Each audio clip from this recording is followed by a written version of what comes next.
quant à l'armée libanaise, personnellement, j'ai toujours eu plus que des doutes sur sa capacité à désarmer le Hezbollah, à la fois parce qu'elle ne le veut pas et aussi parce qu'elle ne le peut pas. Ça fait 20 ans que l'application des résolutions de 1701 aurait dû être en œuvre. Et ça fait 20 ans qu'on voit le Hezbollah prendre des positions, creuser des tunnels sur des kilomètres. Nous avons le plaisir d'être en ligne avec François Constantini. François, bonjour. Bonjour. Merci d'être avec nous ce matin. Vous êtes géopolitologue, spécialiste du Liban en particulier, auteur d'un ouvrage, Le Liban, histoire et destin d'une exception. On le comprend ici très bien, ici en Israël, que le Liban est une exception. Avec vous, je voudrais d'abord, premièrement, qu'on reste un petit peu encore dans le factuel. Est-ce que vous avez le sentiment que les tentatives, ce qu'on appelle les expériences pilotes qui doivent être réalisées dans le cadre de l'accord de cessez-le-feu qui a été conclu il y a de cela 3 semaines environ, ça peut être concluant. Il y a une chance que l'armée libanaise prenne le contrôle de certaines zones que l'armée israélienne évacuerait au sud Liban et permettent, on va dire, soit de désarmer le Hezbollah, soit au moins, en tout cas, de conserver la souveraineté sur ce territoire. Bonjour, mais vous savez, le problème de l'accord, c'est que de règle générale, vous savez qu'il n'y a pas de guerre entre le Liban et le Hezbollah, contrairement à ce qu'on raconte, y compris dans les médias en France, en Occident, on n'entend pas de guerre entre le Liban et Israël. Non, il y a une guerre entre Israël et le Hezbollah, ou plutôt le Hezbollah qui a une guerre contre Israël. Le problème qui est posé est là, c'est-à-dire que le Hezbollah, eux, n'ont pas caché qu'ils feraient capoter tout accord. Naïm Qassem, le chef du Hezbollah, vous savez, celui qui parle avec l'oreillette de Téhéran, comme on dit au Liban, dit bien que l'accord n'en convient pas. Et quant à l'armée libanaise, personnellement, j'ai toujours eu plus que des doutes sur sa capacité à désarmer le Hezbollah, à la fois parce qu'elle ne le veut pas et aussi parce qu'elle ne le peut pas, pour 2 raisons. Donc, ces zones, vous savez, l'armée libanaise, une fois déployée, que se passera-t-il? Vous savez, ça fait 20 ans que l'application des résolutions de 1701 aurait dû être en œuvre. Et ça fait 20 ans qu'on voit à côté de l'armée libanaise, mais aussi de la FINUL, parce qu'il faudrait se poser la question du rôle de la FINUL, le Hezbollah prendre des positions, creuser des tunnels sur des kilomètres, et ça fait 20 ans que ça dure, alors qu'il y a une résolution des Nations Unies, qu'il y a une FINUL et qu'il y a l'armée libanaise. Donc, à mon sens, c'est très peu probable, parce que le Hezbollah, de toute façon, sur le terrain, son intérêt, il faut le savoir, à partir du moment où il est une courroie de transmission de terrain et rien d'autre, ce sera de faire capoter tout accord. Alors, qu'est-ce qu'il faudrait faire? Parce qu'on est conscient, en tout cas en Israël, on est certainement très conscient que si l'armée libanaise avait un peu plus de puissance, si elle avait un peu plus de représentativité, eh bien peut-être qu'elle pourrait effectivement, peut-être au moins neutraliser le Hezbollah. Pour cela, il faudrait par exemple qu'il y ait peut-être moins d'officiers chiites au sein de cette armée, on va dire, ce qui n'est pas encore le cas. Est-ce que l'Occident, on va dire, la France, l'Europe, les États-Unis ont un moyen de doper cette armée libanaise ou c'est peine perdue? Alors, cette armée libanaise, historiquement, vous savez, elle a tout défendu, sauf le Liban. Si je vous fais un petit historique, si vous me permettez, 1958, les Nassériens essaient de s'emparer du pouvoir. L'armée libanaise reste neutre, commande le général Fouad. Pourquoi? Parce qu'il pense qu'on va être dans une neutralité et en effet, le pari est bon pour lui. Il est élu quelques mois après président de la République. 1975, début de la guerre, l'armée libanaise aurait dû défendre le Liban contre le Fatah, l'OLP, qui avait fait du Liban un État dans l'État. Elle n'a pas bougé, elle s'est scindée pendant la guerre. Ensuite, pendant 15 ans, elle a été une supplétive de la Syrie. Il faut se rappeler que les officiers étaient formés à Damas. Alors, c'est pas une question, notamment des équilibres entre officiers chiites et chrétiens.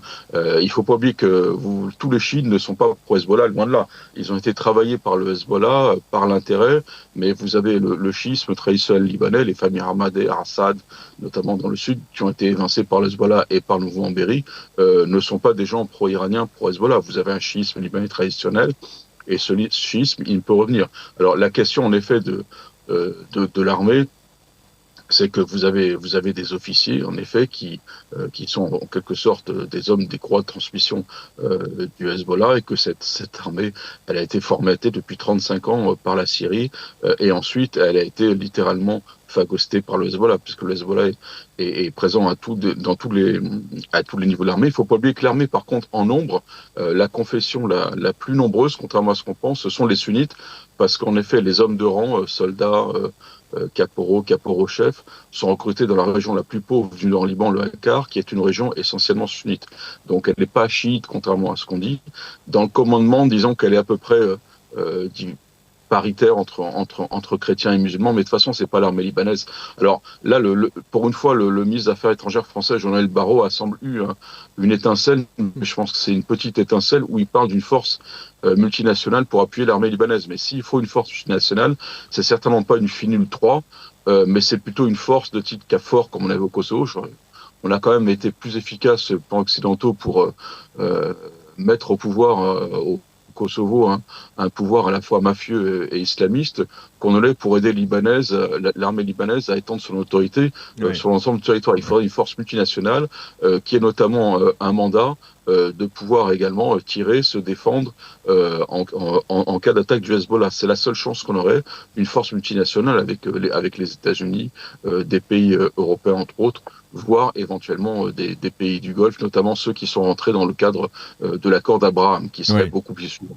Alors, puisque vous avez parlé d'histoire, je voudrais vous poser une question parce que en Israël, on s'interroge beaucoup sur, on va dire, la passivité de la France dans ce dossier libanais.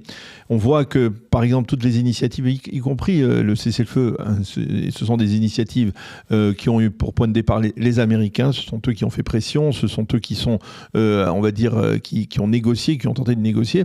La France, elle est sur la touche alors qu'elle ne cesse de dire qu'elle voudrait jouer un rôle dans l'avenir du Liban. La question que je vous pose finalement, pourquoi on fait des réductions, on va dire, à la France, alors que c'est elle qui est de facto responsable historiquement de cette situation de complexité ethnique, de mélange dans un gouvernement. Il y a effectivement, vous parliez de l'expression dans votre ouvrage de l'exception du Liban, c'est effectivement une situation totalement exceptionnelle.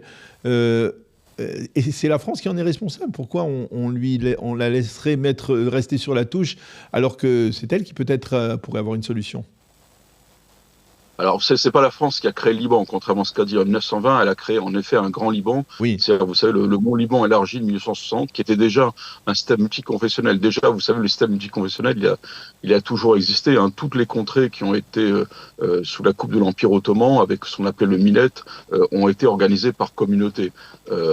Et au Liban, ça date même du XVIIe siècle, puisque le Liban, historiquement, le Mont Liban, en fait, c'était le refuge des minorités persécutées. C'est les Maronites qui ont donné l'armature européenne, qui étaient même persécutés par Byzance avant l'islam, et ensuite par l'islam sunnite. Et même ensuite les chiites et les druzes, qui étaient des minorités persécutées par l'islam sunnite, notamment par les califats arabes, puis par les Ottomans, se sont réfugiés dans le Mont Liban. Ne pas oublier également que le Liban a été, jusqu'à une période récente, avant la guerre, même une terre où de nombreux juifs étaient présents. C'est-à-dire que dans le sud du Liban, il y avait des villages juifs, et Beyrouth, il y avait notamment une force communauté juive. Je vais vous donner une anecdote. Quand j'enseignais à l'université de Beyrouth, je descendais tous les jours par le quartier central de Beyrouth. Un jour, j'ai vu un cimetière abandonné, un vieux cimetière. Je suis rentré, c'était le cimetière juif de Beyrouth, qui est très important. Il y a eu des juifs très nombreux. Et il n'y a jamais, d'ailleurs, au Liban, vous avez avec l'Iran pré-révolutionnaire, c'est le seul pays au Proche-Orient où vous avez quand même eu un antisémitisme très faible, très résiduel. Vous avez eu des communautés juives importantes. Alors la France n'a pas créé le Liban. Le Liban, il est encore quelque sorte le fruit de cette histoire. La chose qu'on pouvait discuter, vous savez, en effet, c'est quel type de Liban, notamment, est-ce que les chrétiens doivent être aussi à parité? Si vous lisez mon livre, je parle d'une anecdote, notamment du journal de Moshe Charet, qui parle notamment d'une discussion orageuse avec Ben Gourion. Ben Gourion dit que, en effet, les chrétiens auraient dû faire un espèce de Mont Liban élargi et faire un État avec eux dans lequel ils auraient été assurés d'être majoritaires. Mais on ne peut pas refaire l'histoire, c'est l'équation libanaise. En effet, ce qui pêche aujourd'hui surtout, c'est le recul du poids des chrétiens au Liban, parce qu'il faut savoir que si Israël doit avoir un jour un Liban qui est non seulement un pays avec lequel il est en paix, mais avec lequel il peut avoir une alliance, c'est un Liban notamment qui aura retrouvé une force, une matrice notamment opérée comme elle a été toujours, notamment par les chrétiens, qui sont quand même le peuple aujourd'hui le plus voisin, le plus proche des Israéliens. C'est ça, parce que lorsque l'on parle, et on en a parlé il y a un mois lors des négociations avant que l'on signe cet accord de cessez-le-feu, On a parlé d'une possibilité de paix, de non-belligérance, de réconciliation entre le Liban et Israël. On a même parfois le sentiment que même des gens comme Joseph Aoun, eh bien, ils seraient favorables, mais c'est-à-dire, c'est finalement la minorité chrétienne qui voudrait bien, mais qui ne le peut pas, parce que eh bien, il y a les sunnites d'un côté, il y a les chiites de l'autre, et qui n'y parviendront peut-être jamais. Alors, si vous voulez, il y a déjà une chose qui est encourageante. Moi, pour avoir connu le Liban depuis l'occupation israélienne, depuis 1990, vous aviez dans les manuels scolaires, y compris les manuels qu'on avait imposés aux écoles chrétiennes, dans les manuels d'éducation civique, entre guillemets, 20 pages sur 100 pages, l'ennemi israélien Ouais. partout, on disait l'ennemi israélien. Or, depuis quelques mois, vous avez quand même à Washington des drapeaux israéliens et libanais mis côte à côte, Oui. et personne au Liban ne réagit de façon hostile. Ça veut dire que le peuple libanais profond, eh bien, il n'est pas hostile à Israël. Alors, les chrétiens ne sont pas hostiles, les sunnites ne sont pas hostiles, il faut le savoir, hein, ils sont surtout hostiles à l'Iran. Quant aux chiites, la population chiite, elle est de moins en moins favorable au Hezbollah, il faut pas oublier que également c'est une population. Le Hezbollah, c'est pas seulement, vous savez, une milice terroriste, la courroie de transmission de l'Iran, mais il reçoit une dotation entre 1 et 2 milliards de dollars par an de Téhéran. Le Hezbollah, c'est des hôpitaux, des centres d'aide sociaux, des colis alimentaires, des dotations qui sont données aux familles. C'est-à-dire que vous avez littéralement une communauté qui est achetée, qui en plus est marginalisée, plutôt pauvre à l'origine, par le Hezbollah. Il faut savoir qu'assécher le Hezbollah, c'est également assécher notamment tous ces organismes sociaux. Non, le Liban, vous savez, il n'est pas hostile. Hein. Vous savez, il y a des chrétiens qui m'ont dit, avant il était secret, il m'a dit j'espère qu'on pourra aller se baigner à Netanya et on fait venir les Israéliens au casino du Liban pour faire des parties de poker ou de blackjack. C'est ce qu'ils disent éventuellement. Ce sont des peuples proches. Hein. Rappelons-le, vous savez, en France, les jeunes Libanais, maronites et les jeunes Juifs sont souvent très amis. Hein. Ouais. Ils se rencontrent, ils ont une certaine symbiose, les mêmes passions, les mêmes mentalités. Donc, ce sont des peuples qui cherchent à se rapprocher.